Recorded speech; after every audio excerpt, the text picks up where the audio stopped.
man. Thank you. Thank you so much. Everybody happy? Oh, yes. Everybody happy? Oh, yes. Do your dance. Oh, yes. Do your dance. Oh, yes. Is everybody happy? Oh, yes. Raise your hands. Oh, yes. Raise your hands. Oh, yes.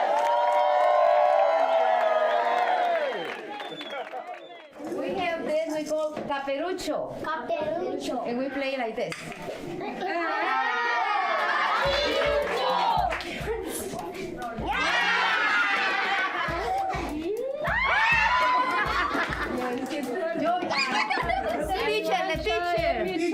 The teacher. Go.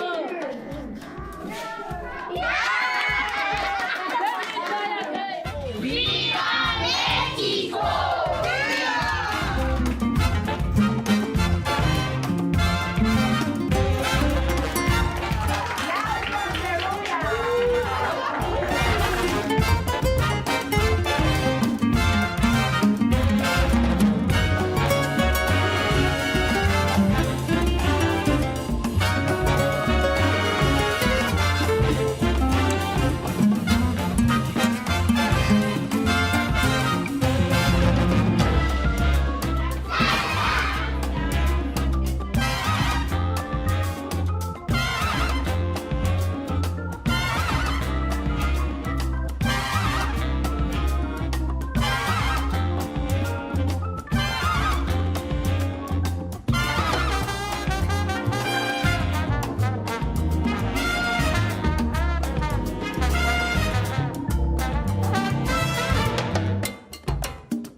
Say, hi, I'm Pearl, and today I'll be asking questions. Yes.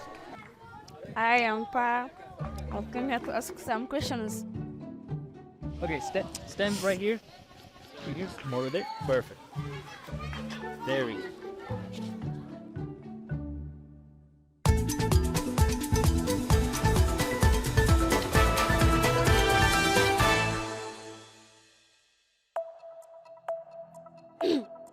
Reporting from River School once again. I'm here in Park. I came to ask some questions. How old are you? I am 12 years old. How many brothers and sisters do you have? I have 6 brothers and 1 sister. What is your favorite subject?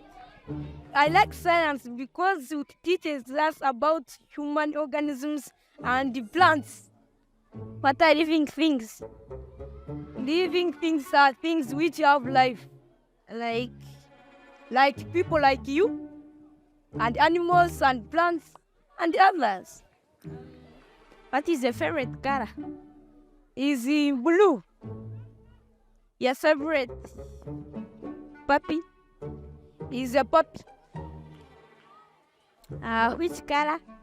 The color I told you. Puppy. Of the puppies, the color which is brown and white.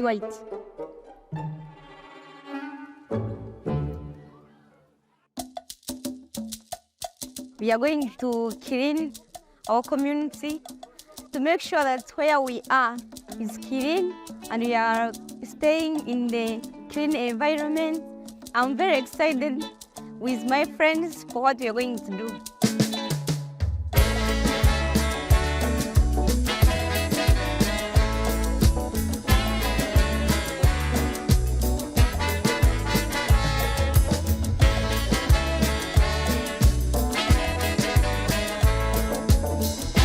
The example you have done with us, the DNA that is between you and us, is what we are here to multiply for this community of Nyahanga. Our school plus river team is doing this together to make the community that it is clean. I really thank River Church who have came to help us. It's really hard work to pick up all this trash, but I'm really happy. Go River Church. Today, some parents are they're losing their breath for saying Muzungu doing this.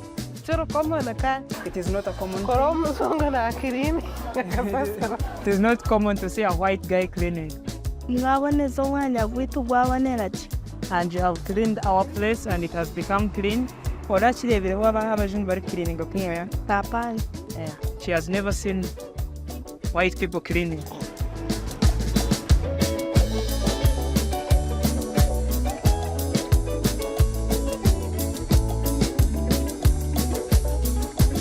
This going around and picking the filth, the dirt of town is affecting today and eternity. The school is doing good things for the community. I think now we have seen them cleaning the town. That's very good and we are really impressed. And we shall also copy from this and do as it has been done for us.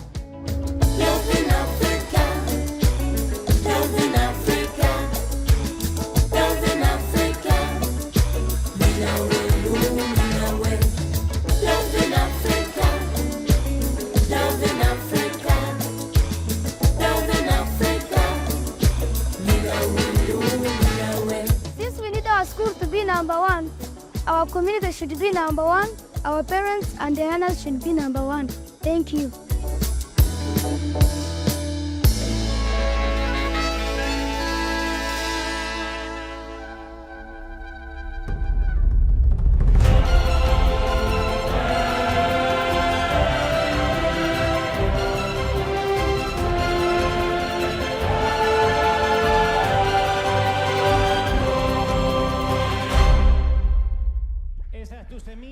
That is your seed. Thank you for sowing. Thank you for giving.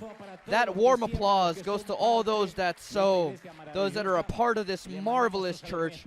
And we send a very special greeting to all those children who depend on us and all those teachers that we saw at the beginning of the video.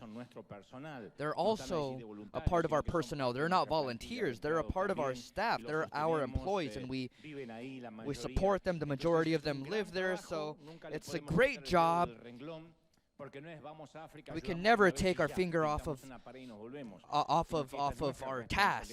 It's our responsibility. River School, that's our own thing.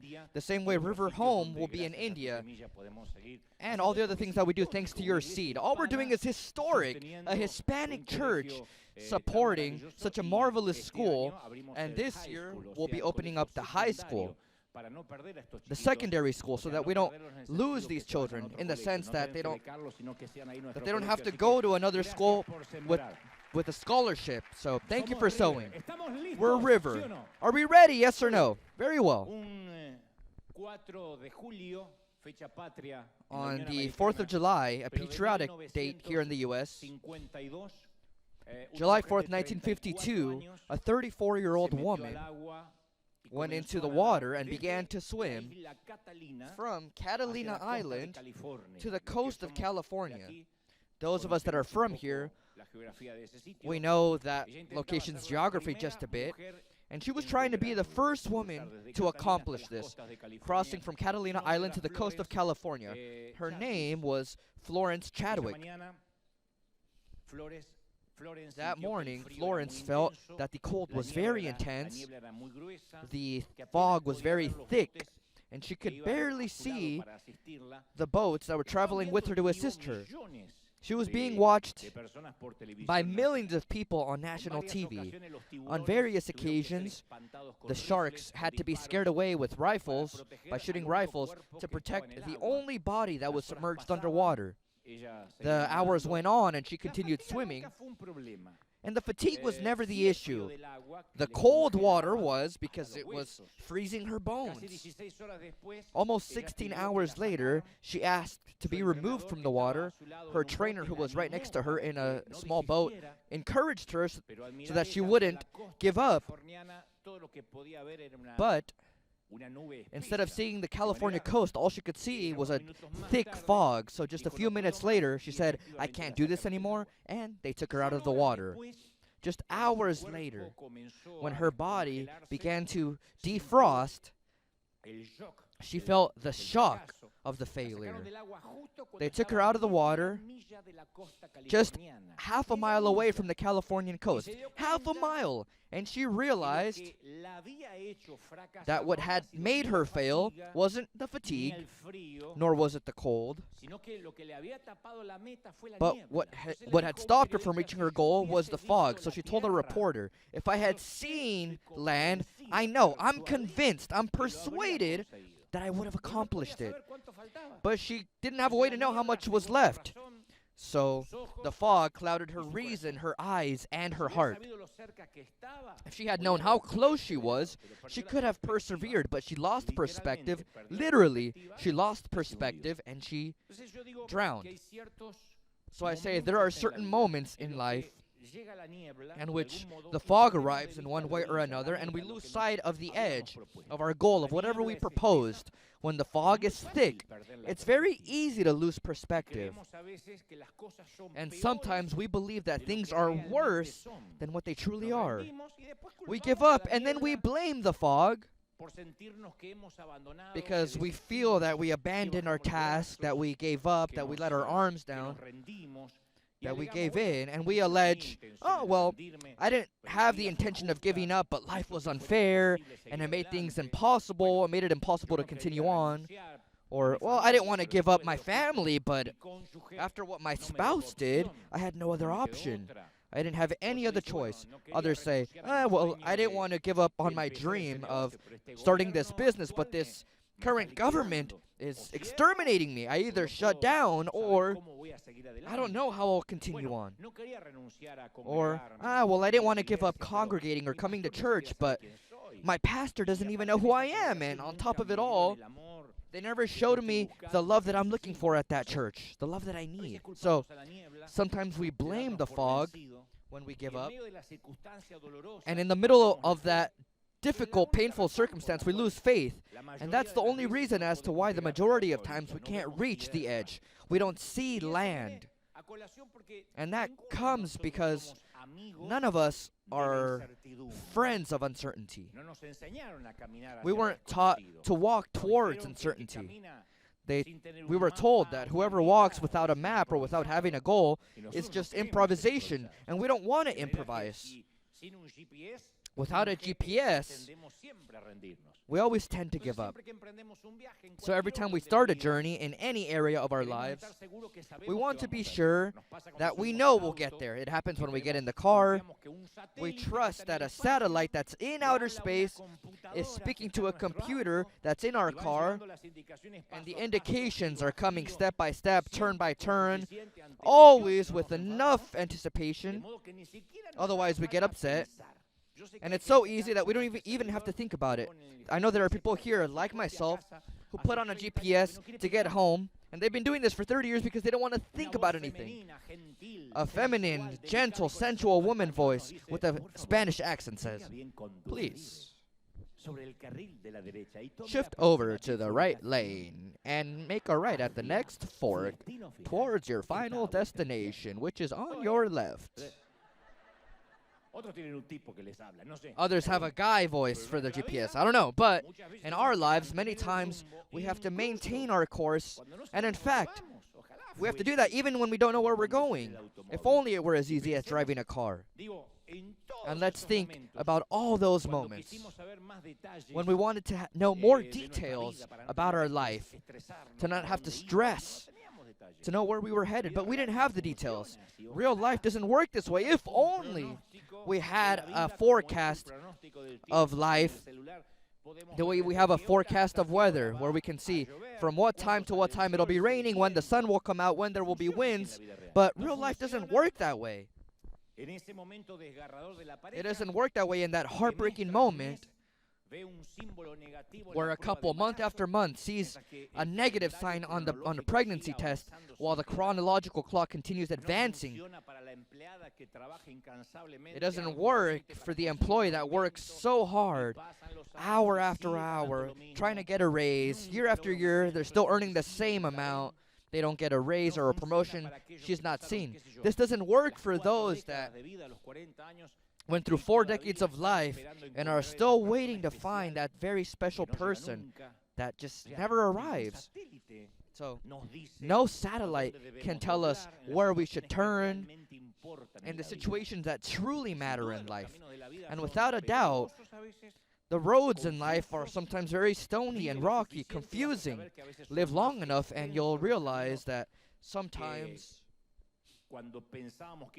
the roads are longer than when you were making plans. You thought they would be shorter, but we realized they're not. And what's worse is that many of these paths, and I'm talking about life, many of these paths are not well made. And in many cases, we're like this swimmer, Florence. We don't know how much is left, and we continue on blindly.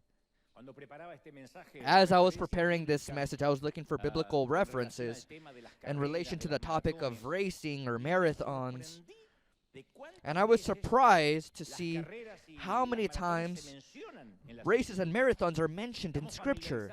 We're familiar with the race that's mentioned in Hebrews or in some of Paul's letters. It was something very typical to mention competition amongst the Greeks. And the writers realized that races were the metaphors, the perfect hyperbole, because the principal objective in life is to always get to a determined goal, a determined finish line. And races demand preparation, discipline, effort, training, special diet. And of course, there is a reward that awaits those that run the race well. But I was reading that even in the Old Testament, much before the Greeks appeared with their fanatism over racing, David describes in Psalm 19:5, he says, "It bursts forth like a radiant bridegroom after his wedding. It rejoices like a great athlete eager to run the race." And then Samuel tells us that the kings boasted about their power by putting soldiers to run in front of the horses. They were runners that were quicker than the riders, in fact. And in Ecclesiastes, Solomon tells us that the race isn't always won by the fastest runner. And Solomon said this long before Jose Alfredo Jimenez composed The King. And he made it, and it was made famous by Luis Miguel. Before that song became famous, the race isn't for the fastest. I was also told by a mule driver that you don't have to arrive first, but you have to know how to arrive. Not just in Africa do they learn about Mexican things, I also do. So it's not just about arriving first, you have to know how to get there, like the song says. And I've told you on many occasions that while I was going through high school, Werner von Siemens, in Argentina, we would compete in many different disciplines.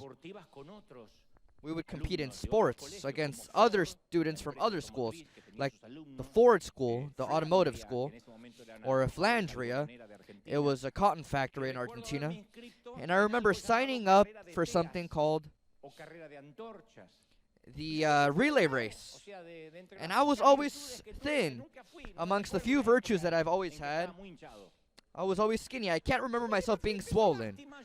So since I was always a featherweight, I assumed that my genetics would exempt me from training.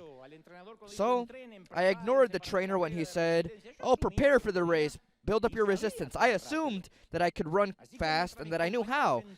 So while my classmates trained all week, I was resting with the logic of, all I have to do is race, all I have to do is run, hold the baton, and pass it to one of my teammates. It can't be so difficult. I've run more than that in all my childhood trying to escape a slap from my mom. So the great day came, and I was the second leg of the relay. I was 300 meters away from the finish line. It was a 400-meter race. I was ready to receive the baton from my teammate, while on the parallel lane, they were doing the same, all of our opponents, our rival team. We heard a gunshot, which meant the race had started, and I saw the runner next to me regulating his breathing, galloping. I didn't understand why he ran so slow. I had to get the baton to the next line, to the next runner. So I ran out like a demonized roadrunner. And now I had to run 300 of my own meters, but I didn't calculate my resistance, my stamina. I didn't regulate my breathing. I didn't regulate my speed. And so I immediately began to feel a strong pain in my groin. I didn't even know that I had a groin until that day. No, really. I began to wobble, but it was too late. I thought that I was going to die by an attack of groinitis right there on the track. So I made a decision. It was selfish, it was whimsical, but it's what appeared most wise at that moment. I sat down on the track with the baton in my hand until the pain went away. And from the stands, the whole school began to shout at me, "Get up, continue the race." But I couldn't move. I had a pain that was killing me. So after 100 meters, I had run 100, I still needed 200. I sat down on the track with my baton. Legend says that my teammate that was waiting for me 300 meters ahead was still waiting for me there. He's still waiting for me there right now. He's waiting for me to arrive. Hey, go home. I don't think I'll make it, my friend. It's been more than 40 years. I'm not going to make it. So you have to know how to get there. That's what it means to run. And life is a marathon where you have to know how to arrive. But when we begin, it's always with impetus, with spirit, with vehemence, with fieriness, ardor, spirit, vigor, vitality, outburst, until the pain appears in your groin. And at one point, the challenge of running our race is reduced to the following. If we're going to give up, and if we're going to sit on the track, or we're going to continue on with pain, without pain, it doesn't matter. Like we're reminded in Ecclesiastes, faith on its own is not a guarantee. The race isn't just for the fast, nor is the battle just for the strongest. Those that tend to win are not those that start first, but those that deny themselves of giving up, those that say, "I'm going to continue however." So the writer of the Hebrews invites us to run with perseverance.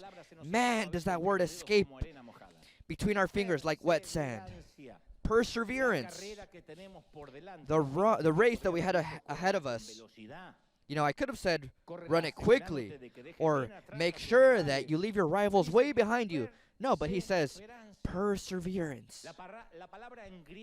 The Greek word for race is agon. Agon, the way it sounds. That's where our famous word comes from. Agony. So the word indicates that the race that we have ahead of us in life is a race that's assigned that isn't fun. It's not fun all the time. Life isn't a tourist trip. Having kids isn't it. Getting married isn't it. Being boyfriends and girlfriend isn't it. Traveling through the world, having vacations, none of that is necessarily always fun 100% of the time. Life isn't a walk on the beach. It's running until your side hurts, until your lungs burn, until our muscles begin to cramp up, get stiff. But you have to continue. Mothers know this. What would you have given when you were a young mother? Let's not talk about those that have been mothers at an older age, but when you were 20-something years old and you had to be a new mother that was very young with all your life ahead of you, what would you have given to have a 2-year break? Right? Not just leaving the baby for 20 minutes to go pee in peace. But what about 2 years? Hey, can you take care of him for 2 years? Hey, I'll come back for him in 2 years, neighbor. I need to have a little bit of fun. No, it was all about continuing on and on and on. The men that had to go out and provide for their homes, to support their family, because you had to buy diapers and you had to buy groceries and be a provider. You have to continue on and on and on. I was recently reading a statistic that tells us that 70% of those that are called to call God give up before they produce the greatest impact in their ministry. Before they were able to transmit their wisdom or what they learned, they give up. They surrender. These are the people that forget that it takes no less than 30 years to make success from night to day. Success night to day takes 30 years to prepare. The thing is, people only see the success. They say, oh, this guy was so lucky. They were touched by a divine hand. But they don't know what happened behind the scenes. We can't pretend to get to the Jordan River ignoring 30 years of working as a carpenter. We can't forget that. So it's that perseverance that will take us to complete that vision.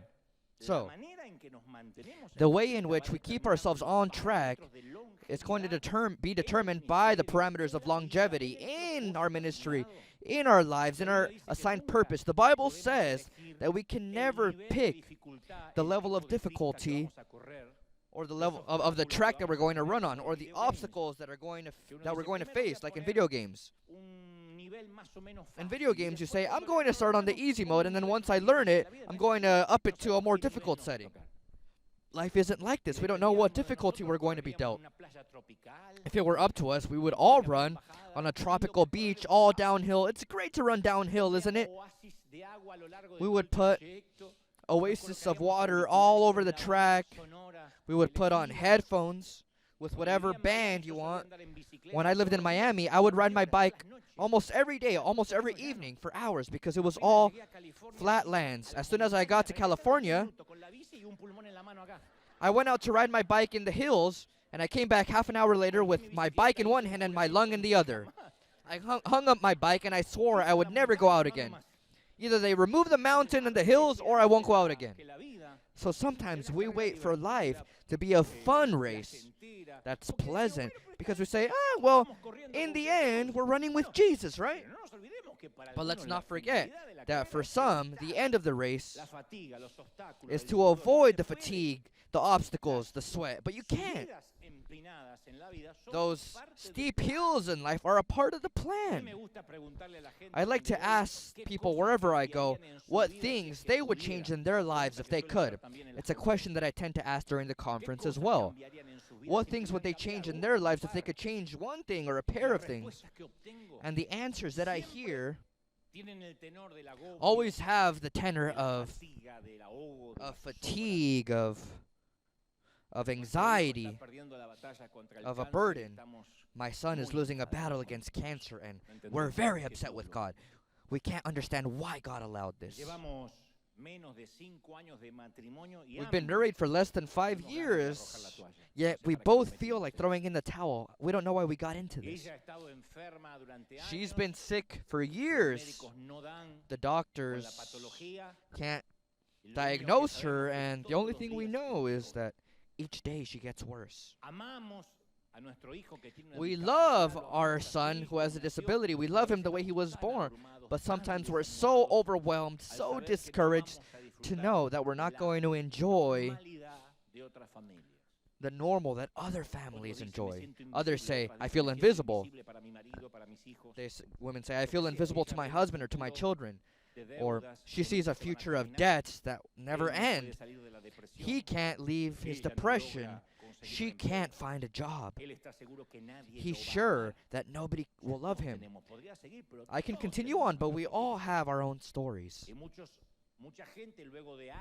And many people, after years of their Christian pilgrimage, no matter what their spiritual size is, no matter what they do, they get to that point, that breaking point, where they don't find the strength, they don't find the desire or energy to continue on, and they say, I've come this far, and they sit down on the track with a baton in hand. This happens to teachers, professionals, clerics.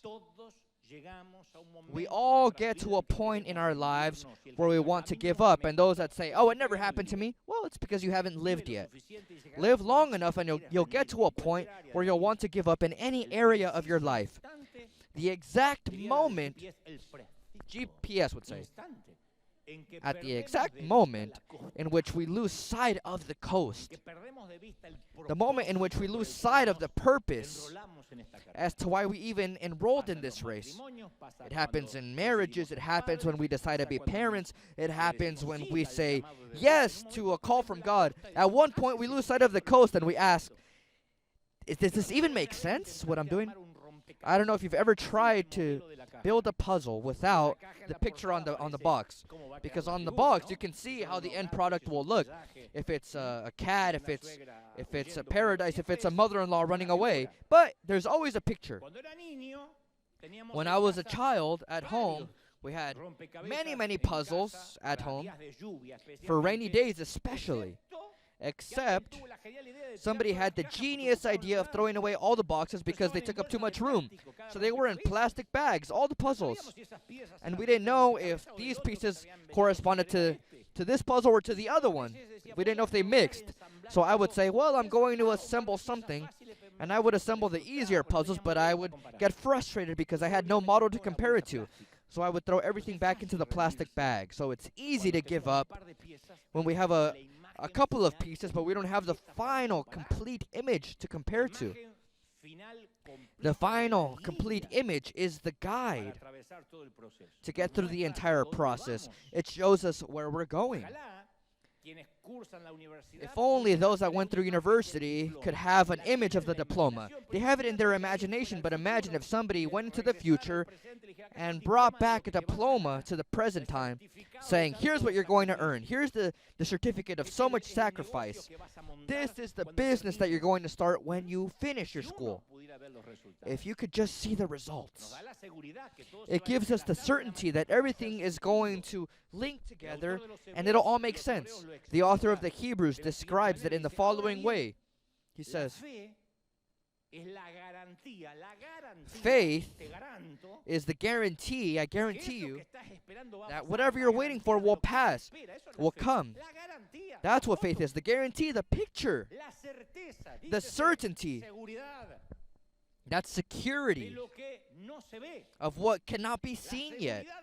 The certainty of what you're not seeing yet. That's what a cook does. They have the certainty that by mixing all these correct ingredients, they'll make a good plate. They can't cook without faith. It's the certainty of what they expect. Faith is a tool that makes us see what we still can't naturally see. So by definition, faith is the trust that we use to continue believing that all the pieces in our lives will fit in one way or another, even if we don't have the final image to show us the model. Because maybe there are people here that say, I can't imagine anything in my future. I just see chaos. I don't know how this will end well. If only I had the box the puzzle came in to see. Well, faith is not needing that box. It's saying, I don't know how it's going to fit in, but a picture will come from this. It's believing that God has a purpose, even if the fog doesn't allow me to see the coast today. Still going to the coast, even if you don't see it, to say, I think it's over there. We don't see it, but we trust in that coast. I'm going to tell you something interesting. Here at River, we have a team of pastors, very good, very effective, and they tend to visit our members that are hospitalized. If we find out that somebody's hospitalized, somebody from our pastoral group goes to visit you. But let me tell you something. You don't want to see me in your hospital room, because for reasons of time, we've decided to delegate many responsibilities. And if I go visit someone in the hospital, it's because the situation demands it, or it's a very serious scenario. So the pastors in our team do a great job. They know that if the situation is too serious, they say, hey, can you come? I think you should come. So this is what I want you to know. If you go in for a minor surgery, maybe like a liposuction for your abdominals, or if you get a hair transplant, when you wake up from the anesthesia, if I'm next to your bed, Don't be happy. It's not good news. I didn't go check out how your hair turned out or how your tummy went away. No. I'm there because something terrible happened during your liposuction. Maybe some of the fat in your body went to your brain. Maybe they transplanted hair somewhere they shouldn't have. I want you to understand that if I'm there, it's because we're about to say a final prayer. You get it? Oh, when is Pastor Dante going to come? Well, if I'm there, you're about to feel extreme anointing. Not too long ago, I was on tour, and I had to officiate a funeral via streaming. A beloved woman's mother here from this church. Since I was traveling, I did it through the live stream. Sorry, not the funeral, but this elderly woman's final hours. I was in another country, so I went into my hotel room, and I could see the family around the bed, and I could feel the pain. I could hear all the questions without answers. That always happens. No matter who it is that's passing away or how old they are. And many of those family members that were there around the bed, they were not Christians, but they listened to me with profound respect. And I've learned, unfortunately, I've learned it through age. I wish I knew it when I was younger, but sometimes the best we can do in those cases is not gun them down with biblical verses. It's very strange for me to go and say, oh, the Bible says, or the Word says. No, just be with them and share their pain. Cry with those that are truly crying. And in that instant, while I was sharing a few words with them, while I shared the pain, a thought came to my mind, and I said, here, in this type of moment, is when we truly realize if we believe what we say we believe, if we believe what we preach, in those moments, there in the hallways of a hospital, or around the bed of a dying person, or standing on the grass of a cemetery, when we have to trust that the final image, the complete image, exists somewhere, even if we never see it on this side of the sun. And sometimes life leaves us with a few pieces in our hands that don't even make up a puzzle. But let's not just talk about death. But let's talk about a rejected school application, a college application, or not getting a call back from that job interview, even if they promised you. Or another relationship that doesn't end in marriage. Another medical checkup with a negative diagnosis. The exact moment in which the fog takes away our vision from the coast, that's where you, for the first time, redefine the significance of your faith. If we don't redefine what our faith is, then we're going to give up half a mile away from the edge. The faith that gives us the trust to continue believing and the courage to not give up is not faith in circumstances. It's not, oh, I have faith that they'll get out of that bed, or I have faith that they'll be healed. No, sometimes we need faith in God's character, in God's sovereignty. He knows what He's doing. There's a faith that sets us free, that blessed faith, and there's a faith that binds us. But they're both faith.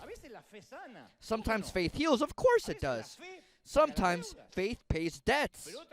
But other times, it gives us something more precious, the strength to deal with those days where we don't find the healing, or when we're not sure of how we're going to pay our debts on Monday, yet the faith is there.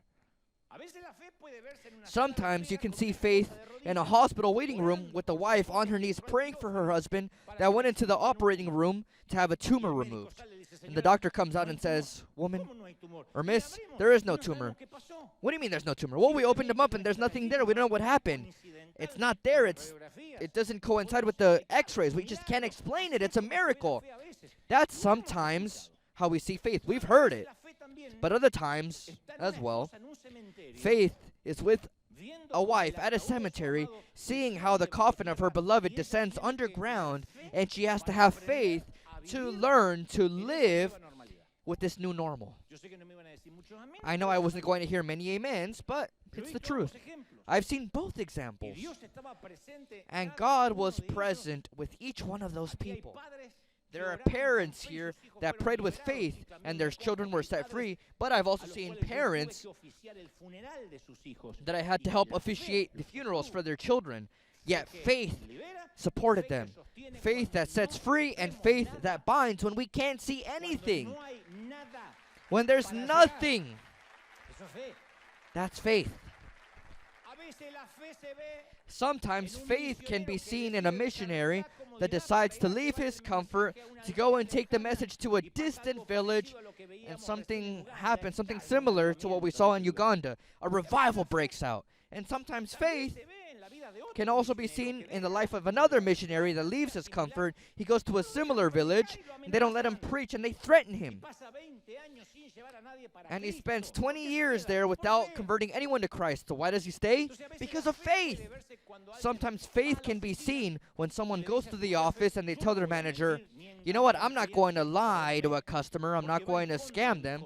Forgive me, because it goes against my convictions. And they take that risk, and they end up with a promotion. They say, gentlemen, whoa, what a lesson in life. Other times, that same faith will land you on the street with no job. Oh, you don't want to lie? All right, get out of here. Faith can be seen in a marriage that rebuilds itself, or for some reason in a divorce in which these two have to learn to live in this new normal and process it.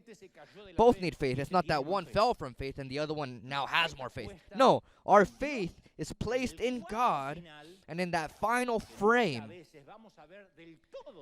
that we may not see in its entirety on this side of eternity. Our ancestors died without knowing that a Messiah would come, the people from the Old Testament. Yet they died with the hopes that it would happen, but they didn't see it.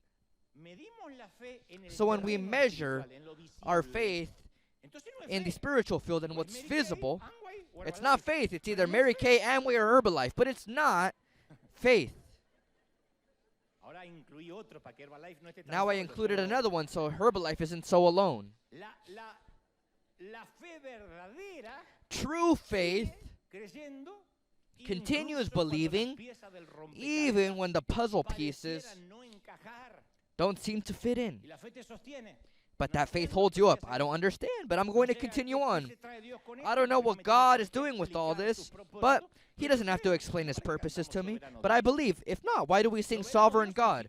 Sovereign God means God the King. This isn't a republic, it's a kingdom.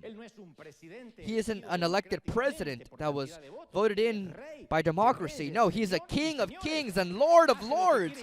He does what He wants, and no one can ask Him about what He's doing. So, the point is that traditionally, it is believed that the condemnation and execution of the Apostle Paul occurred under the reign of Emperor Nero, a dog name, but or a pizzeria, but this was the name of a great emperor. That's when Paul was decapitated and relieved of his functions for the kingdom. It is believed that his remains are stored in St. Paul's Basilica. There's no proof, there's no way to verify that his remains are there. This is outside of Rome. But now imagine Paul spending his last moments here on earth, writing the last thoughts that would model the era of Christianity just as we know it today. And there, in the final moments of his life, he reveals what's inside his heart. I say that you reveal your heart when you're at the gate of death, when you're at the door of death. Yesterday I had an interview, and I was telling the reporter, nobody dies as an atheist. And she said, are you sure? They even put it in the caption because it surprised her. She said, are you sure? I said, yeah. Nobody says, oh, I'm atheist. Don't come and pray for me. I want to be eaten by worms.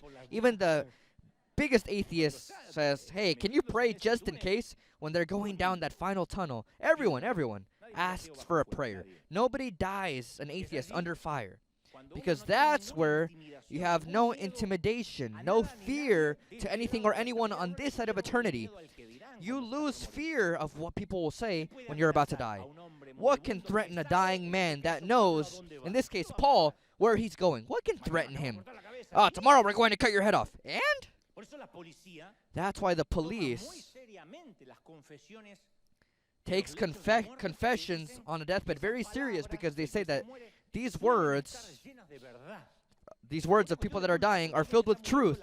It can be a matter of guilt, for example. Guilt makes them tell the truth. We've heard stories of last-minute confessions where the gentleman tells his future widow, that'll be a widow in just a few minutes, that he has 2 other families, to not be surprised when the other 2 families come to his funeral.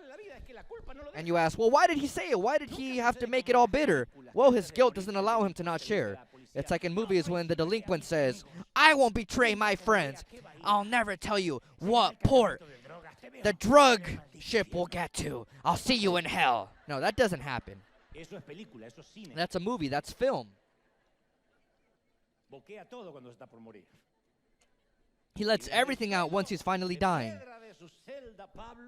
And in his prison cell, Paul, whose blood would scatter over all of his letters and epistles, he explains in that very moment, in his final moment, that whatever we're suffering, whatever is happening in our present moment cannot compare to what we're going to experiment in heaven. And Paul had a lot of time to think about our next life. The second book of Timothy is the last letter that Paul wrote before he died. He's in a cold jail cell waiting for his head to roll on the ground. He's waiting to be executed. And he writes his best prose on the eve of his execution. But the greatest strands of his wisdom aren't just hidden in what he said, but in the way that he said them. His message to Timothy is, never abandon the game. It's always possible to score in the last minutes or in extra time. It's always possible to turn the game around. He's teaching his son Timothy, his spiritual son, what any young man would want to hear from his father. Never give up. And he writes to him in the second book of Timothy 4:4, but you should keep a clear mind in every situation. Don't be afraid of suffering for the Lord. Work at telling others the good news and fully carry out the ministry God has given you. As for me, my life has already been poured out as an offering to God. The time of my death is near. He said, the time of my death is near. I have fought the good fight. I have finished the race. And I have remained faithful. I didn't lose it. I didn't lose my faith. And now the prize awaits me, the crown of righteousness, which the Lord, the righteous judge, will give me on the day of his return. And the prize is not just for me, but for all who eagerly look forward to his appearing. Marvelous words from Paul, right? So when the curtain begins to close on his life, Paul scribbles the last phrases of wisdom that are going to shake the world. Paul wants to be sure that he's effective in leaving a legacy in the last hours of his life, just the way he did during the rest of his life. I'm going to share a secret that you can only learn through age. People are going to forget all the good that we've done because of one bad thing we do at the end of our lives. That's how we are. Think about a soccer player from your team. Let's not mention Messi so you're not offended.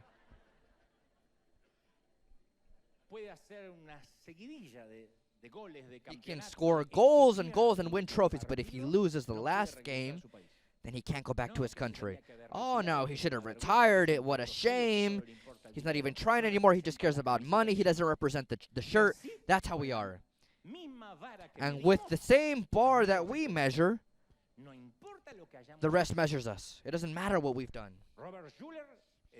Robert Schuller, the founder of the Crystal Cathedral, was a man who, when he called on the phone, If his production team called someone such as Arnold Schwarzenegger, the governor, or Charles Heston, or Frank Sinatra, if he called them on the phone, they would all come to the Crystal Cathedral because he was the most influential man in the American Union. People would watch him and listen to him live on TV. And in his last years, his family had to ask for money to buy him a coffin. People turned their backs on him for whatever reason, for little reasons. Point is, you shouldn't measure people that way. It's not fair. But unfortunately, it's the truth. Everything that we've done in life won't matter due to one thing that we mess up on. So it's about knowing how to get there, not just getting there. That's why Paul teaches Timothy that beginning isn't enough, but he should finish. Ecclesiastes 7:8 tells us finishing is better than starting. Finishing is better than starting. So it doesn't matter how we begin. We all begin bright. We're all like Pinky in the Brain. We'll conquer the world, Pinky. All right, well, where are the conquerors? How do we end up? What's the difference? Well, perseverance. Being perseverant in the race. He didn't say train more, be thinner, focus on buying sports clothes. No, he said persevere. Two athletes with the same capacity, they join the same team. One makes it to the big leagues, the other never plays again, other than their participation in high school. Two business people have the same assets, they studied the same thing. One earns millions, the other one goes bankrupt. Don't tell me that it's luck, that it's just a random favor. No, that God bless one. No. Two leaders receive the same call from God on the same night or the same morning. One impacts millions, and the other one goes back to driving for Uber. They got tired. What makes the difference between the two? Often you hear sports commentators say, this man has what he needs to win. This player has that missing piece, has that fire. And I ask, what's that sacred fire within them? It can be what? Trust, confidence, charisma, or an enchanting spirit, competitiveness. Yeah, maybe it's all that. It varies from person to person, but I suspect that the most important thing above all that is perseverance. There's no one here that doesn't know the story of the tortoise and the hare. The hare said, running a race against a tortoise? It's easy. Piece of cake. I'm going to take a nap and then run. But the tortoise continued on and on and on and on and on and on and on and on and on and on. And then when the hare woke up, the tortoise had already won the race. Perseverance, determination, tenacity, discipline. Like my friend Jokoi Kenji says, discipline sooner or later defeats intelligence. Always. Discipline defeats intelligence, he says. He's half Colombian, half Japanese. He says, Japanese people aren't more intelligent than Hispanics, but they are more disciplined. He shares marvelous things. He says, when a Japanese person sets a meeting at this time, then it's at that time, not a little bit later. He says that the first time a Hispanic person set a meeting with him to talk about business at a cafe, they had agreed upon 8 a.m. And at 8 a.m., Jokoi was there. And he saw the clock. It was 8:15, 8:20. And he called the person, and the Hispanic asked, hey, are you there already? And Jokoi says, yes, where are you? And then the Hispanic man said, yeah, I'm on my way. I'm almost there. And that, in our terms, can mean I'm still in bed, or just got out of the shower, or I'm stuck in traffic. So he arrived an hour and a half later without saying I'm sorry. And then Jokoi calls again and says, hey, you remember we had a meeting for 8 a.m. And then the Hispanic man said, well, I'm about to fall on you right now. So he looked up. But that's what he uses to explain. Discipline is the self-regulation of your behavior. That's why there are people that are condemned to be employees. Because if they're not told what time to come in and what time to leave, then the lice eat them up. The fleas eat them up. If they're not told, oh, this is the time for lunch, this is the time to clock out, it's because these people don't have self-discipline. I always tend to say that no one can demand more discipline than what I demand of myself. I'm aware of all my defects, and you're witnesses that I speak about them here openly. But I also have to recognize without modesty, because I've earned it, without any false modesty, that I'm the most professional and disciplined man that I know. I've never met a more disciplined man than myself. Never. Never. It sounds Argentinian. Well, put up with it. But I've never met him. I've never met someone more professional than myself. And I worked for CNN, and I worked in TV my whole life, but I've never met somebody that arrived earlier than myself or that left later than myself. I never got to a TV studio without learning my script, without learning the life of the guest. Always. And I've never stood here without preparing myself. Never. Nobody can say, I'm going to demand something of you that you're not already doing. No. Nobody can demand more of myself than I'm already doing. Discipline is doing what I have to do when I have to do it, whether I feel like it or not. And even if it doesn't make sense, I'm going to do it. I once told my mother when I was little, Mom, I don't feel like going to church this Sunday. And she was very understanding, very strange with this woman. She said, it's normal for that to happen to you, son. I understand it. And I said, so then that means I don't have to go? And she said, no. This Sunday you go, you just won't want to. But you'll go.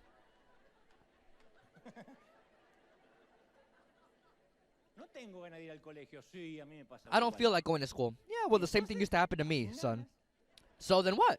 Well, then you'll go to school with no desire. You'll work with no desire. You'll serve God with no desire. There are days where I feel like serving God with desire, but there are other days where I just don't feel like it. But that doesn't change my perseverance. I was assigned a task in the kingdom, so I can't depend on that, on my desire. The pilot has to fly the plane whether he feels like it or not. He doesn't kill everyone because today he didn't feel like flying. He knows that it's his assignment. So, during years, it was believed that any person's potential was their their coefficient of intelligence. I always wondered, what's my coefficient of intelligence? But I was in the negatives. But that's not the point. There are people that have a very, very high IQ, yet they're failures. And experts have come to argue that there is something that goes beyond success. Something that can help you be successful much more than your IQ. And that's your level of resilience. How much you can resist, how much you can put up with. So the person that refuses to give up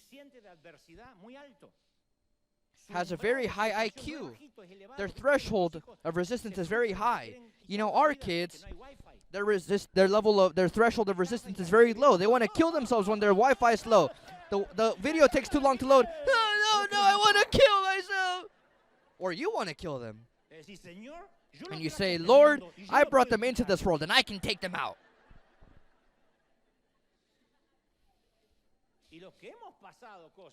And those of us that have gone through things, I haven't gone through cancer in my own life like others, and so I respect them, but their level of adversity, their threshold for adversity is very high. So when the enemy comes to try and knock them off their horse, they say, really, Satan? That's all you got? Really? I was expecting more. And there are leaders that have the heart and the mind to lead, but they don't have the shoulders to hold that weight. They have the knowledge, but they can't stand the burden. They can't deal with adversity. It surprises me that there are more and more leaders that I know that become depressed. And I say, hey, you're not at the church anymore? They say, no, I'm taking a sabbatical. Well, why are you taking a break? I'm under too much pressure. But what about the people? The people on the ship, on the Titanic, they're going to look for the captain, but he's no longer on the ship. The good news is that if we can't do much to improve our IQ, we can do a lot to drastically increase our coefficient against adversity. With God, we can strengthen and develop our ability to put up with adversity and to persevere. Someone has to say amen.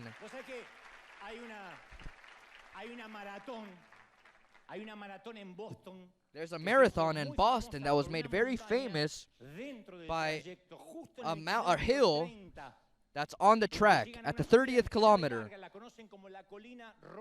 It's called Heartbreak Hill. I put it in English here, but since my English is very British, I don't want to embarrass you. Say it with that terrifying Spanglish. Heartbreak Hill. They say that there at that hill, the runner's heart says, that's enough. And this hill is at the worst point of the track, because just as the runner begins to store away energy to finish the race, they face this hill. And experts say that this is the wall that many runners crash against. It's when the body goes through all of its reserves of glycogen, so the muscles absorb lactic acid. When lactic acid replaces glycogen, that's a terrible example, but for you to understand it in a simple way, it's when you have a car with gasoline and you switch it to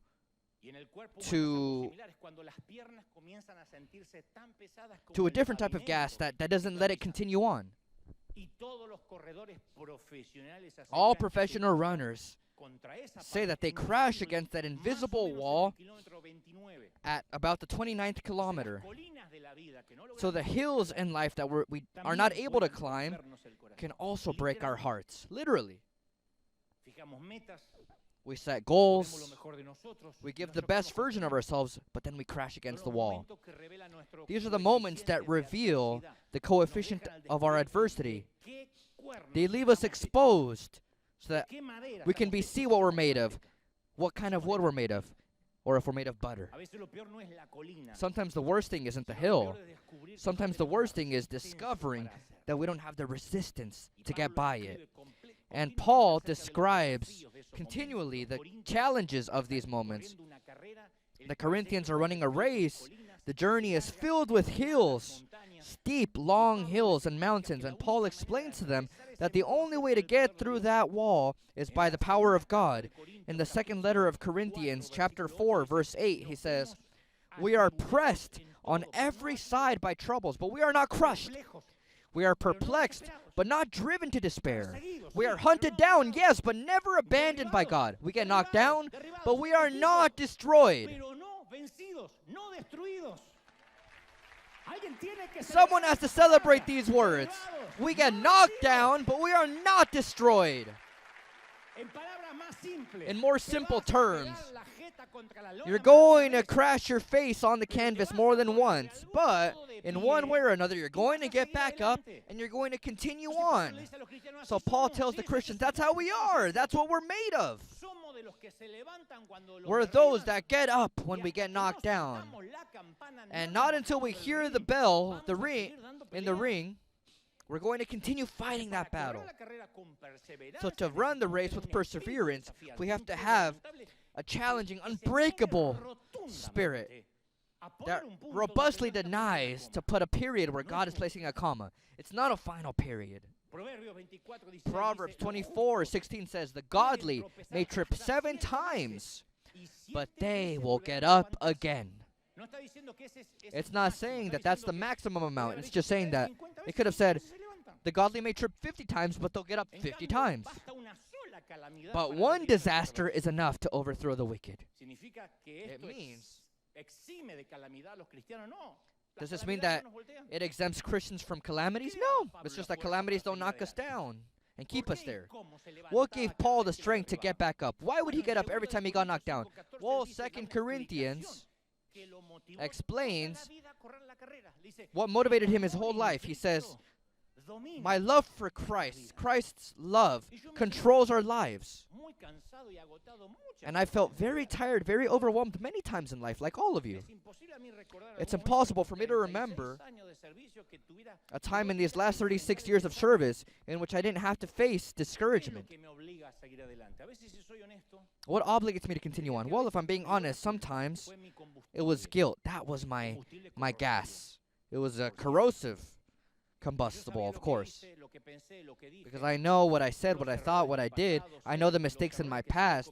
I know the mistakes I continue committing, and so I feel that I have to continue on this journey to compensate for so much foolishness. So many mistakes, so many errors. So I say, well, out of guilt, I'll continue on. It's the least I can do for God for what He did for me. But in the end, that same guilt ends up toppling me. Guilt never helped me get back up. Sometimes I've allowed fear to be that gasoline. I do the right things for the wrong reasons. I feel obliged to continuing on this race because of what others might say. They'll say that I abandoned it. I don't want them to kill me on social media. They'll say I failed, or fear of hell.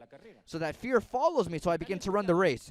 But I'm so focused on what's chasing behind me that I lose notion and I lose sight of the edge of where I'm headed, and I don't see the goal, and so I sit down on the track. Paul says, not fear, not guilt. God's love, Christ's love should be your gasoline. Your love for Christ should be so passionate that it can't stop you. You can't stop, you won't stop. Even when you have every reason to do so. It's the certainty of what we await. It's the conviction of what we don't see. So the challenge is to maintain your faith when all we can see before us is a heartbreak hill. I want you to think about specific moments in your life. Come on, really. Some might say, oh, well, I don't have that bravery that you mentioned. No, come on. Wasn't your life a product of perseverance to get to that victory? How many times did you feel like giving up and you didn't do it, so you're here? And today you're celebrating it because you didn't give up. You didn't surrender. You didn't give in.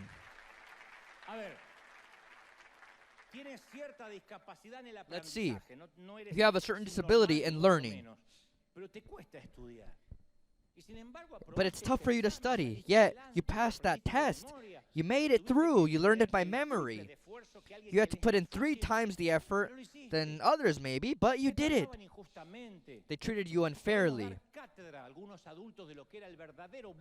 We can really speak on what true bullying was back in the day, even if it wasn't mentioned that way. We even received it from our teachers, and we made a path for ourselves into our adult lives. You were about to abandon it all in your marriage, yet now you're celebrating another anniversary.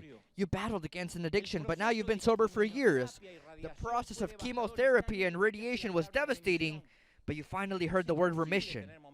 So it's possible to have these moments of celebration. But the best of all will be when we get to heaven, because Paul says that what awaits us there, compared to our current problems, he says today's problems, no matter what it is, cancer, whoever dies in your family, these are just light, trivial, innocuous, fleeting, superficial, childish, ephemeral problems. They don't exist. And the person saying this is a guy whose health has deteriorated. Maybe he's semi-blind, confined to a prison. What's his future? That tomorrow the executioner will cut off his head. Yet he's celebrating because he knows what awaits him. No human mind can understand this. And I'm going to tell you something that sounds terrifying, but I want you to tweet this. Us Christians know how to die like no one else. That's what we're made of. We don't give up in the face of death, because in any case we know that behind the curtain or behind that heartbreak hill we'll find our celestial home. And that conviction gives us the energy when we have no strength. It makes us get on our feet again, yes or no? When the world knocks us down, it makes us rise again. It makes us continue on our race. And this is the message that God sent me to give to you personally. Are you ready for this, yes or no? Look at me, look at me, look at me. And listen to me with all your attention, because I'll only say it once.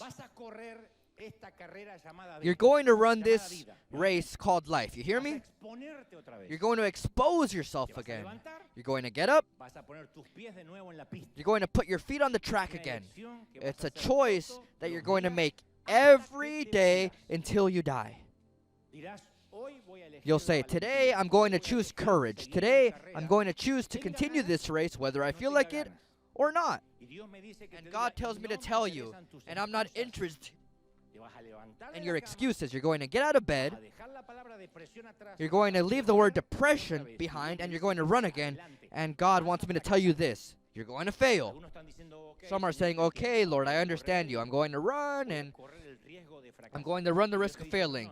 And God says, no, you're not understanding me. You're not listening to me. What I'm saying and what you're hearing, you're eliminating the phrase that you're going to fail. I never said that it would be a possibility, that there would be a risk, or that you could fail.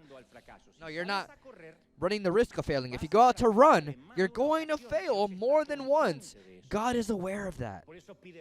That's why he asks for perseverance.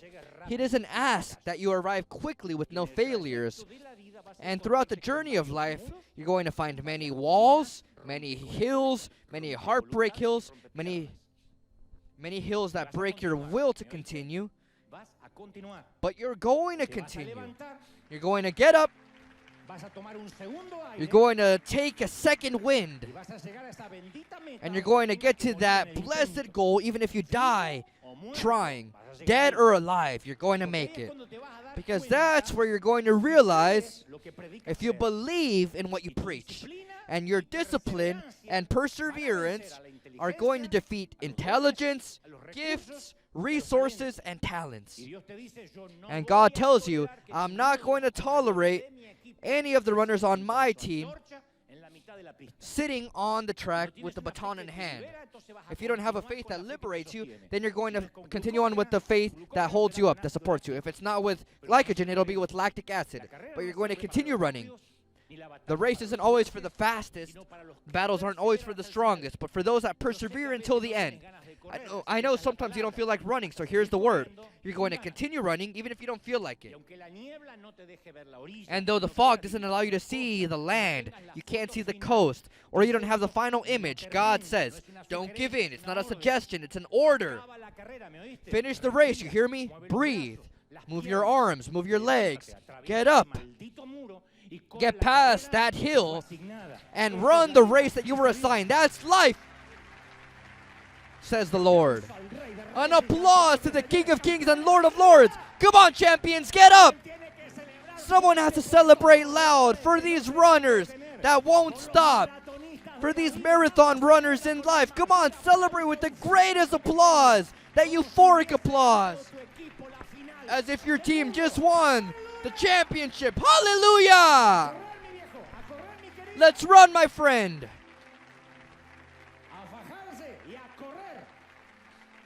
Let's run. Come on, celebrate the King that loves us. Sovereign God. How beautiful. Don't give in. Don't surrender. Don't let your arms down. Impressive. How beautiful. Hallelujah.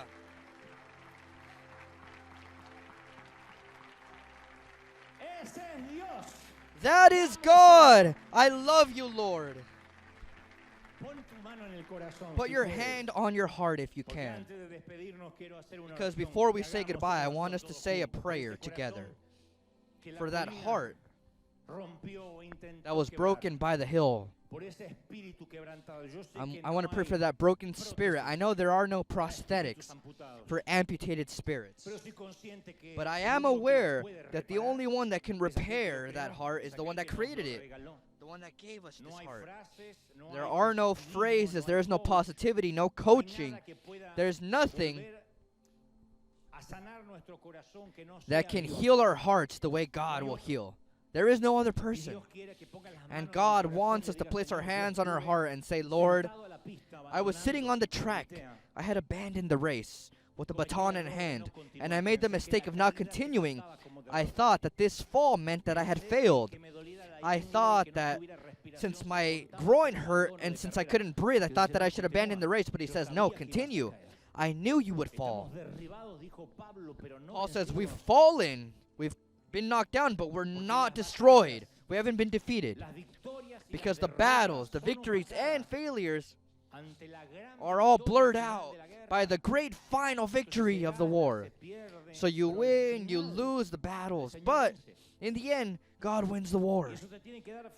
And that has to give you strength that sometimes you win, sometimes you lose. Like in soccer.